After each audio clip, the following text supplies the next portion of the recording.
నాకు చాలా అప్రిషియేషన్స్ ఎక్కడి నుంచి వస్తున్నాయి అంటే, ఇంటర్వెల్ గురించి ఓ జాతరలాగా ఉంది, హార్ట్ పల్స్ పెరిగిపోతుంది, తెలుగు సినిమాలాగా లేదు అని పొగుడుతున్నట్టే బాలకృష్ణ గారి సెకండ్ హాఫ్లో ఆ ట్రాన్స్ఫర్మేషన్ జరిగిన తర్వాత డాకుగా మెట్ల మీద కూర్చొని ఒక సీన్ ఉంటుంది. అది 1 అవర్ ముందు మేము తీసుకున్న డెసిషన్.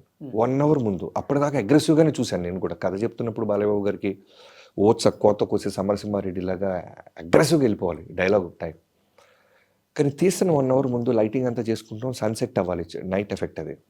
సో నేను వెంటనే నా టీం అందరితో కూర్చొని ఈ సీన్ మనం ఎందుకు చాలా గ్రౌండెడ్గా, ఓ చదువుకున్న సీతారాం క్యారెక్టర్ కదా, ఎమోషన్ని సెటిల్గా చూపిస్తే ఎలా ఉంటుందని ఒక ఇంటెన్షన్తో స్టార్ట్ చేసాం.